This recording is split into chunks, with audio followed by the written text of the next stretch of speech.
Welcome back, everybody. I am super excited to be back with you for another episode of the Girl Be Selfish podcast. And I have another amazing guest with me today. Listen, like I've been telling y'all, if you have not gotten a book yet, I don't know what you're waiting for. You need to go to Amazon right now and grab your copy of Girl Be Selfish. I have some amazing authors with some amazing stories and some amazing tips that's going to help you on your self-care journey. So make sure you head to Amazon right now. You go ahead and you get your copy. And so listen, I am Chanel McCord. I am the host of the Girl Be Selfish podcast. I'm also the editor of the Girl Be Selfish Anthology. And I'm super excited to be back with you all today. I have another very special guest coming in all the way from Michigan with us today, Miss Tonia Wilson. Can you go ahead and introduce yourself to the people?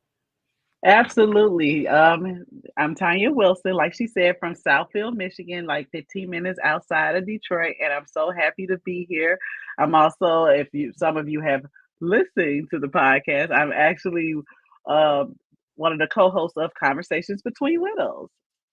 Nice. I love that. Conversations between widows. We're going to get into that in a second because we really need to talk about what self-care looks like for the widow, right? That's a Right, whole right. other subject. I don't think I've heard anybody talk about that. As a matter of fact, I don't think I hear people talk much about widowhood in general. So like you have a whole like niche in your hand. We're going to talk about that in a second. But how Okay. I've been starting off the podcast with everybody, I want to start off with you defining for us what is your definition of self-care.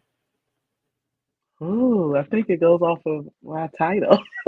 I think my definition of self-care, it used to be doing fun things like yoga, going out to eat Mm-hmm. and movies. But those are things that's kind of really temporary. Like they fix the issue at the end, but you find yourself needing more of it eventually.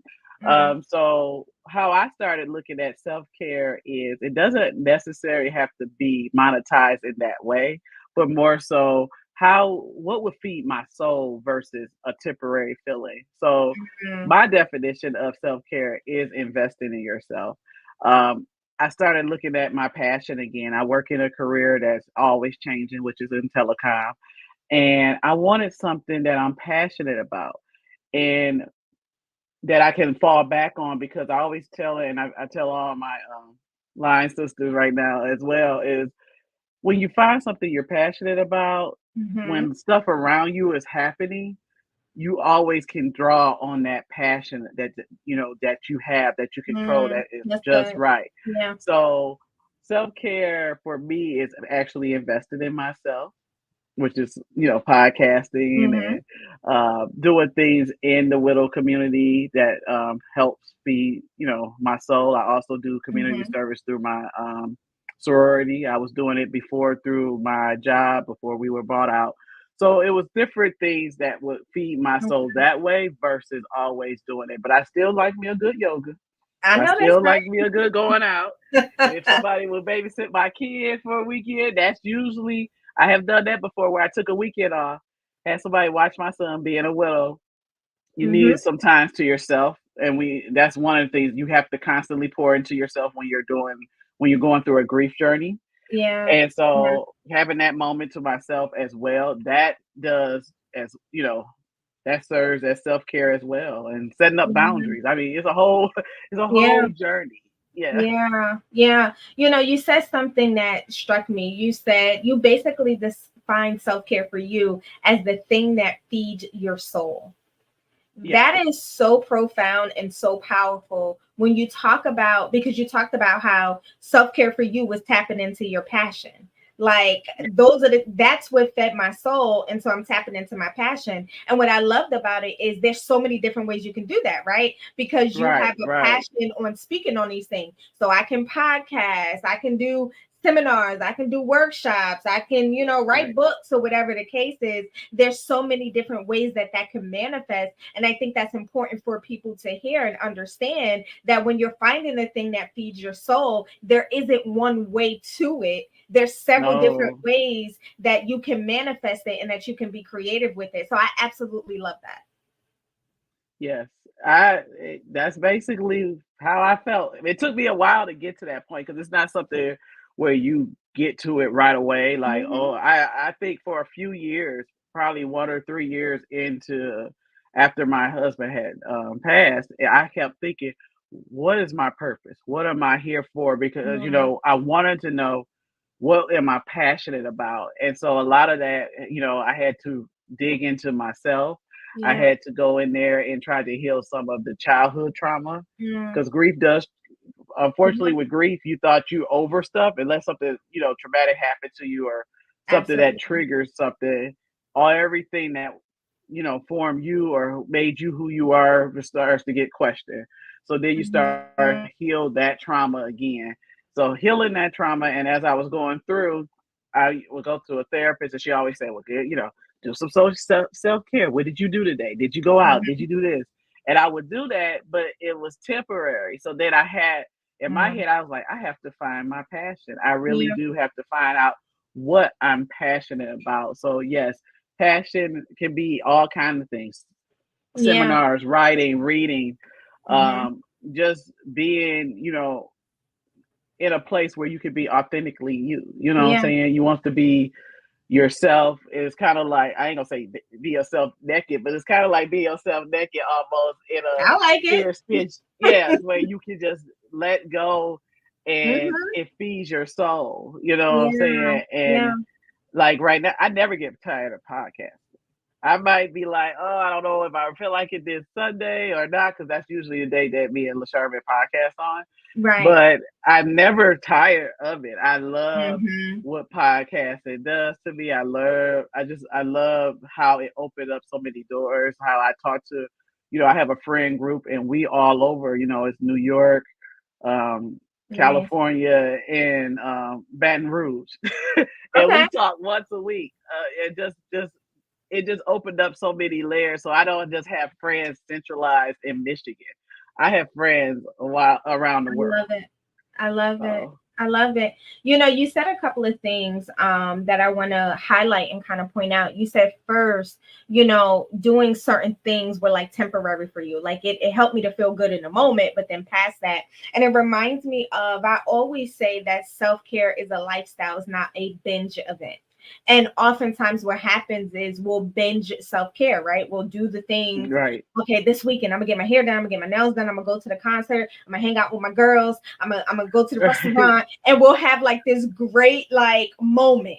We'll have this great moment, and it's like, oh, it's so good. And then you don't have that moment again for another 8 weeks, 2 months, 6 months, or something like that, or whatever. Or a And it's year, just like, depending. no, for real. For some people, it can Yeah. be a year, and it's like that's not true self care. Self care should be ongoing, right? And what I've been loving about doing these podcast interviews is that it has been different for everybody. That's why I love starting off with that question of, what does self-care mean for you? Because I think the whole point and what I was trying to achieve with the anthology is to show people that self-care is different. It really is different for everybody. There is no cookie cutter definition, but the consistent thing is that you gotta do it.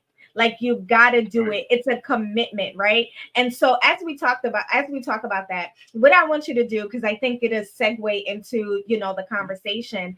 Tell us the name of your chapter for the anthology, and then give us some a sneak peek into it. Not Don't give them everything because they got to buy the book to read the chapter, but give Yeah. us a sneak peek into what your chapter is about. Okay. Uh, so my chapter is still corning after the podcast and the anthology. So it says, Mhm. "Girl, be selfish. Investing in yourself is self care." So how I came about that is I'm really discussing my journey to my passion in this chapter. I'm discussing, the moment where the monitors went off for my husband, down to the time where, I tried the different things. Like you said, I went to the yoga, I did the dinners, I went out with the ladies. And I think the biggest thing with going out, yes, it was temporary. So it didn't happen often. Mm-hmm. But also too, I had to come home. Mm. And that's different So, for a widow. When you have to come home, it's silent when you come home. mm-hmm. Weekends used to eat me alive. So I could go out that weekend, like with the Mm-hmm. girls, but I could come home and cry because I'm alone. So just dealing with that Mm-hmm. and realizing that I mean, it's fun and I'm, doing something for me, but it's not permanent. It's not a Yeah. permanent fix Yeah. to what I need, and I needed something more to feed the soul. So again, that's what my chapter is about: going Mm-hmm. from self care and kind of getting to the point of the passion of doing the podcast with conversations between widows. I hope to do future ones where I love hearing women empowerment, women educating women about different things from their body to Mm-hmm. their products, but getting more into that eventually. But my biggest is the widowhood because we don't get the voice. May is our national Widows Day, and it's Mm. usually um, shown everywhere nationwide. But some people might not know that's the National Widows Day, and then June is I the had no international one. idea that there was Yeah, even a and National Widows Day. yeah, there's a National Widows Day in May, and one in June is the international one. But the symbol from the International Widows Day is the invisible woman, because as widows we feel invisible. So we Mm. have to really find ourselves again. It's a rediscovering path. Mine was confident. I was not as confident. I always tell my co-host every time I talk to LaSharva, I say, hey, if my husband knew me now, I think he would love me even more now than he did the other Taya. The other Taya didn't know if she really loved herself. And that's something with Mm. self-care, is that when you go to search for what self-care really truly means to you, it's also a love story of falling in love with yourself. So you Mm. have to search for why you need to Mm-hmm. really do this self-care, why you care. Like somebody used to tell me, self-esteem is self-esteem, like it's Yeah. yourself Yeah. loving you. Yep. And that's how Yep. I feel like self-care is. So yes, my chapter goes through my widow journey of discovering the different things, from me going into the consulting business just to learn how to do public speaking, and not be afraid, to me being okay with, okay, I think I can do a podcast, to now, being on our Mm-hmm. 111th podcast That's episode and awesome. being, yeah, Congratulations. thank you. And just being very comfortable in talking in a public setting. So Yeah.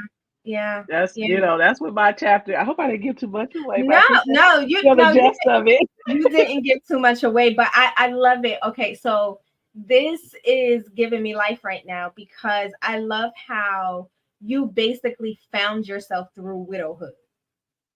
Yes. And that is so That would profound. be the perfect way to say it. Yes, Yeah, I like did. it's so profound in so many ways because it's literally the definition of taking a tragedy and turning it into a triumph. You know what I'm saying? Hmm. Because sometimes people will go through these hard situations or they go through tragedy and then that's it. Like life is over. But Right. I hear in you there was a will to live. Like there was a will to find myself. There was a will to find meaning to keep going because I still have to live this life, right? And making sure that Right. I'm not just out here existing, but I'm actually living and I'm actually enjoying life because you still got well today you got a 9-year old. Happy birthday, you know, Yes, but I was nine. you still have that baby that you got to take care Yep. of. And I know it's not a baby, but still will always be your baby. You know what I'm saying? And by you rediscovering yourself and you coming into yourself by taking this hard situation, imagine all that you have imparted to her without even having to speak it. Like you showed your child resilience on a whole nother level and you didn't even have to speak it because of what your life spoke for you. Absolutely. And that's what I wanted it to do. Because again, with him being down a parent, I wanted him to have the courage to do what he needs to do. I always tell him, I say, you want to have multiple means of multiple streams of income. So don't Mhm. get stuck on just one idea. Right now, he wants to be a YouTuber. So I'm like, I said, you like to do videos and photography. You could be a photographer, or you could be like even a journalist photographer and have different streams, your YouTube channel, your social media. You can Mhm. have all these different streams of income. And then I also wanted to show him how not to break. I had moments where he saw me cry. Mhm. I had moments where it was difficult. I Mhm. had to answer that hard question. He was 2.5 when my Mm. husband passed. He Okay. actually, I remember him laying out on the pavement, when the ambulance was taking him. We didn't know what was going on. We were just like, okay, we'll see. I'll be up at the hospital later. But Right. him laying there at that moment, I always go back to like, I wonder, did he know that was his last time of seeing his dad alive? Like he Mhm. literally laid out on the pavement. So things Mm. like that I want to show him how to rise above it, how to Yeah. keep moving. And I did participate in the anthology book with Jenny List. And this year, I had the book and everything. He was like, "Oh, mom, you wrote a book." He said, "I'm writing a book at school." So he's learning how to pretty much feed himself, Nice. do his own thing. I Like love if I was it. his age, I'm 41. So if I was his age about 30 years ago, you wouldn't hear that from that child. That child still had the self-esteem, Yeah. still wanted to not read in front of people because she was afraid to stumble on her words or Right. say something incorrectly. You would not find that. And the fact that he's willing to do that at 9, Yeah. I just That's love his huge. bravery with everything about it. So I Yeah. definitely love that I did find myself because I think I was Yeah. content. I tell people all the time, and I said it on my podcast, I was very content with Tanya the wife and mom.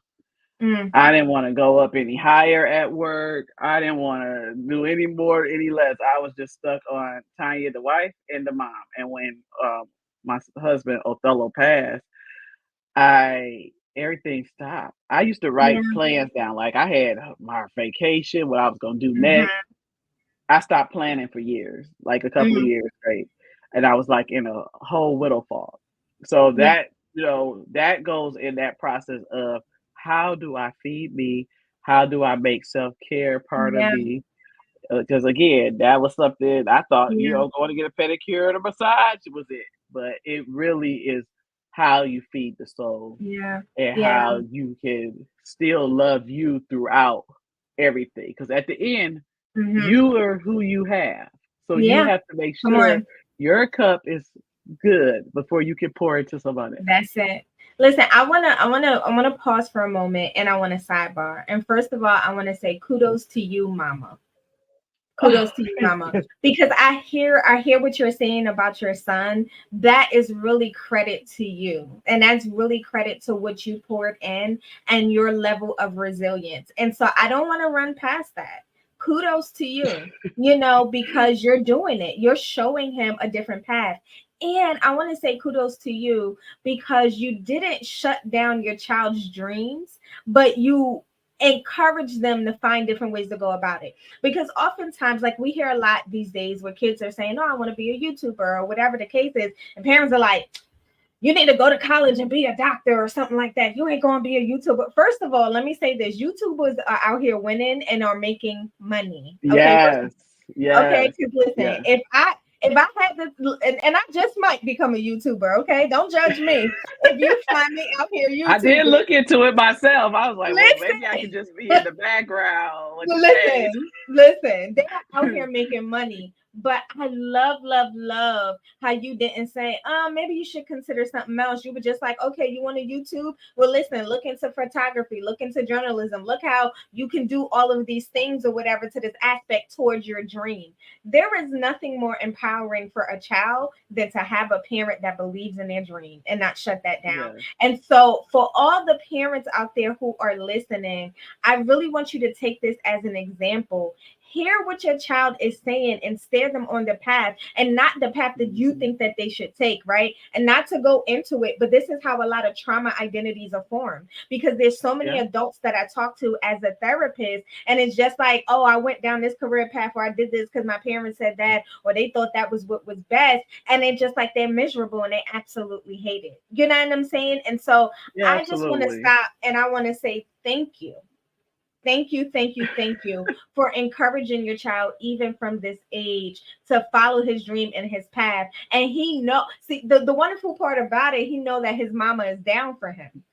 You know what I'm saying? He knows, like, okay, you go on YouTube. All right, we're gonna look into. All right, we're gonna figure out how we do this photography thing. We're gonna figure out how we do this video editing thing. I love, love, love that. And so kudos to you. His YouTube goes further than that. He wants to do the puppet. So right now he watch people do little puppet shows on. Mhm. So this, Christmas, the past Christmas that have that we had in December, I went Mhm. ahead and I got him a video camera. I think somebody else got him a video camera, and we got the puppets.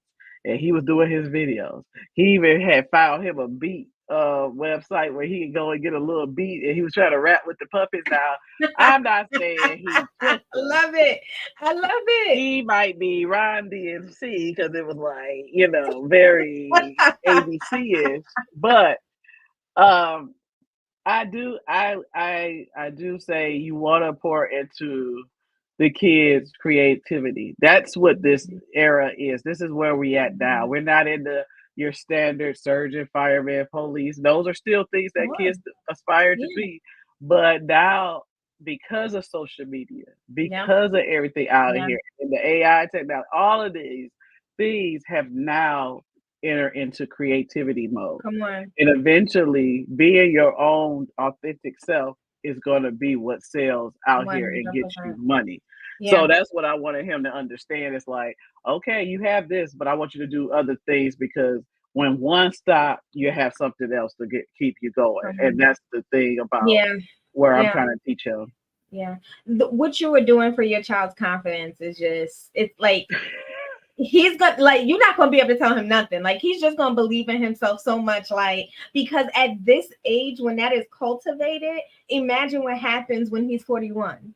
Like, you know what I'm saying? Like, he's just Exactly. gonna believe in himself so much. So I just had to pause there and acknowledge that and highlight that. Oh, Kudos thank to you, mama. you.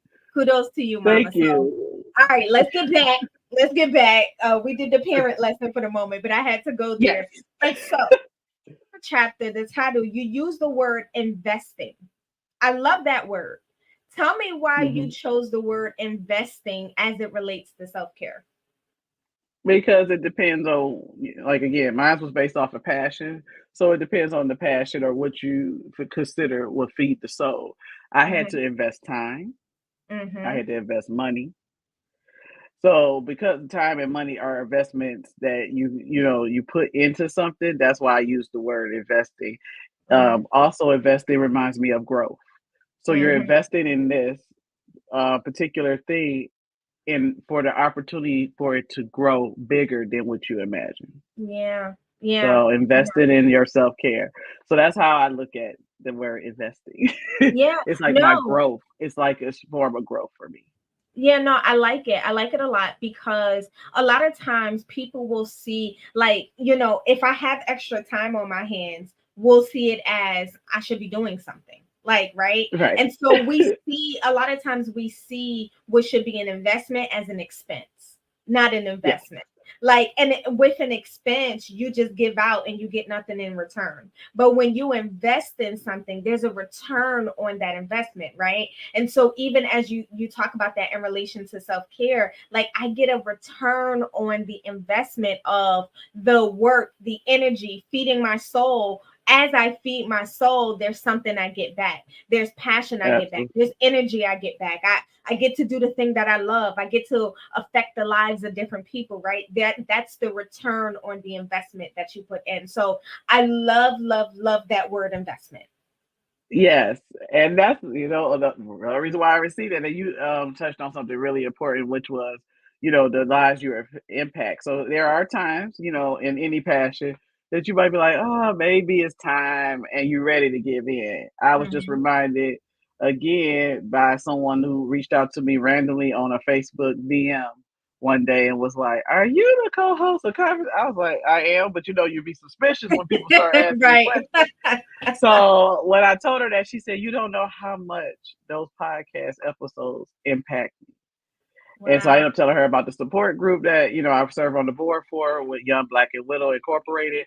and she started coming to Clubhouse, on Tuesdays to hear, to Mhm. come to the support group. I don't know if she came often, but I think it either was Clubhouse or she did the one with Mother and Middle. But she did come, and I Mhm. like hearing that. When I first started the podcast, a couple of episodes in, I remember a good listener of mine, and she actually made her own, like just talking to me and listening to the podcast. She ended up branching off into making journals. She made a grief Mhm. book where there were stages of grief and Mhm. you could go through and work your way through those Mhm. griefs. She started doing pillows. It was kind of like the podcast, literally our journeys, our journey might be grief. That's what we Mhm. have, similar, but our paths are different, and how our podcast, or how even speaking with me, leads you into a path of passion. And so that's Yeah. something I just wanted to pin out, like, those Yeah. listeners, that's what really feeds it, is that I got, I was able to, or Sherman, I was able to get these people out of the dark hole. Like what we wish we had, we are to other people, Yeah. because when Yeah. I was going that first year, I was looking for a group. I was like, they don't have Mm. nothing for the young, the younger. So That's yeah, just real. knowing that, yeah, because it wasn't. We were looking in person for people, and really being in the millennial, because I always say I'm at the start. I think Sherman Moore is still into the baby boomer Mhm. era, but you're looking in person for people, but then you hear the stories. They 40 years married, they 60 years married. You're Mhm. like, oh, I didn't quite. I only got to the 10th year. Like, where is that group Right. at? Right. And you realize it's online. We're digital. We're Can you digital. say So when you that? realize Yeah. some of Yeah. your support for anything, if you look it in person, you might want to look online if you're a That's millennial, real.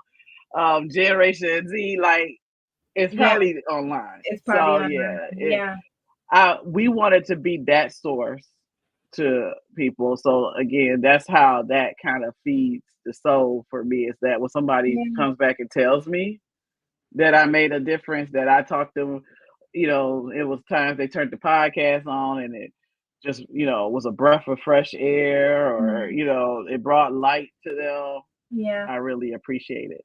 Yeah. I love it. I love it. I love it. Um Man, just this idea of the feeding your soul, like there's something in Yes. that. Like, you created, I was talking on another podcast episode with another author, and one thing she talked about is how she couldn't find what she needed, so she literally had to move out of the environment. And the conversation went into she had to create her own safe space. The Ooh, safe space yes. that she needed didn't exist, and so she had to create it. That's exactly what you're talking about. You're talking Yeah. about I needed something and it didn't exist, so I had to create the safe space. And as you created the safe space for you, you were creating a safe space for a wider group of people who also had the same questions, but maybe didn't have the same passion to create it in the way that you did. And so sometimes in your self care journey, when you're not finding what you need, you are the one that needs to create Right. it. So you can create that safe space. You can create And I that be space preaching where, that. right, where I can be the authentic me, where I can live out my passion, I can live out my dreams, I can tell my story and not be afraid of judgment, but then to know that people are listening to my words and my journey and they're being impacted by Hmm. it. Like there's no greater, like, it's so humbling and it's such an honor at the same time. And it's just like, wow, my story, my words impacted, and you're able to do that. Like you have a tribe of people who are now looking to you. Okay, help me with this widowhood thing. And so I just want to speak this into you. And I'm sorry, sometimes I do this, I can't help it, but there is such there's bigger in this, sis. There's bigger in this. There is bigger in this idea of widowhood and learning how to navigate it and teaching people how to feed their soul. Like there is so much bigger in this. And I pray that a book comes out of it. I pray that a workshop or a seminar or a conference comes out of it, because I guarantee you, as a therapist, I know firsthand that there are a whole bunch of women that are waiting for what you provide. So I pray that God opens the door bigger than you can imagine, and that something bigger comes out of this, like seriously, because it's so needed, and it's not touched upon. Widowhood is I'm gonna take on that prayer. Prayers mhm, go up, blessings come down. I believe. I agree. I believe seminars, book. Definitely looking into the book idea of conversations between widows, because we're not just having the grief talk about, um, my husband passed, I'm lonely, this, that. We mhm. talking about what happens when you feeling heat, when you want to be intimate, but he not there. So now you got to start over. This is We real talk about stuff. the handyman chronicles, going through and getting taken. You like, well, if my husband was here, he would have did this, this, and this. Or just having, like, if Right. you're dating again, in there, you have your late husband's picture still up, like, and the person you dated is uncomfortable. Is it him being uncomfortable, or is it time to kick him to the curb? Like, we go over Right. those type of topics. We go That's over good. raw, authentic topics that are not spoken at always at all the support groups in person. Or, you know, usually when I used to think of a widow group, I would think of church. Some of those topics Mhm. might not be spoken at a nearby church that's giving out the It's real. widow Mhm. support groups to women. So we wanted to be able to give everybody a safe space. It didn't matter who you were. Mm. Come in and you can listen to it. And our topics are mostly universal. They do gear towards the widow versus the widower, but we have had interviews with widowers and getting their perspective, because they're going through it as well. And Yeah. their path might be slightly different. Mhm. Mhm. Yeah. No, Yep. this is real good. I'm like seriously, I'm gonna be looking out for it. I'm looking out for the book. I'm looking out for the workshop, the seminars, all of it or whatever, because it's so necessary, and it's such an area that needs to be touched on. Again, like I said earlier, this is why I love this podcast, because um everybody's journey is different, and what everybody needs in self-care is so different. And so for people to be able to hear, because sometimes you look at people and you have no idea what people went through, right? You just Hmm. assuming, oh, this person just had the greatest life. And then people start to tell their Right. story. And you're like, oh my God, you're human. Yes, we are all human. And there's nothing new under the sun. So I want to thank you so much for sharing your story, sharing your journey. I can't wait until people get their hands on this book, on this anthology, and for them to be able to read your chapter and get all of the good stuff, all of the nuggets that I know is going to be in the chapter. So do me a favor, tell the people, how can they get in contact with you? Oh, well, there's a couple of ways you can get in contact with me. I would probably say my best one is our podcast, um, Instagram, Conversations Between Widows. We also have uh, kind of like I ain't gonna say it's a newsletter here. I'm running a blank. A blog. Sorry. There you go. That's managed by my co-host LaSharman. She does the blog for Conversations Between Widows. If you're listening or any of the Spotify, Apple, you can leave feedback, and that feedback does get back to us as well Mhm. at the Conversations Between Widows. And then you can email us at betweenwidows at gmail.com. And then my personal Instagram is T729 on the Instagram, and then Tonia Wilson on Facebook. But please DM me to let me know if you heard Be Selfish podcast, so I can know who Yeah, you are, because I do screen. I'll be like, wait a I minute know now, it's let me make right. We sure. ain't gonna just let Yeah, anybody yeah, we don't let everybody in. in. So Right. yeah, those are my handles that you can reach me at. Awesome. And so we'll make sure that all of those will be in the show notes as well. But Tanya, I want to thank you again so much for your story, for your investment of time that you're Yeah. giving to this, and for your chapter. Listen, listen, listen, everybody. Go to Amazon right now and make sure you get this book. It is chock full of tools, gems, nuggets that's going to help you from different perspectives, from different people's stories and their self-care journey. And it's just amazing. So I want to make sure that you guys are getting all the nuggets and the tools, and that you're doing what you have to do to take care of yourself. Listen, this Girl Be Selfish podcast, as well as the Girl Be Selfish anthology, it's not just a podcast, not just an anthology. It is a movement. It is a movement for us to self-preserve, for us to dig into our self-care and take care of ourselves in real ways. And we want you to be part of the movement. So stay tuned. We got so much more coming, y'all. Listen, we're trying to do a book tour off of this book. We got a virtual women's summit coming in October. Like, Ooh. y'all haven't seen nothing yet. Y'all are gonna hear more from Tonia as we dig into and we do these different things. So just stay tuned. Tonia, thank you again so much for joining us. I hope that you all got some good stuff out of today's podcast. Stay tuned because we have more podcasts coming. We have more authors coming. We have more speakers that are coming just so we can continue with this message of self-care. I hope that you all have an amazing day and remember to stay selfish. Bye, family. Bye. Thanks for having me.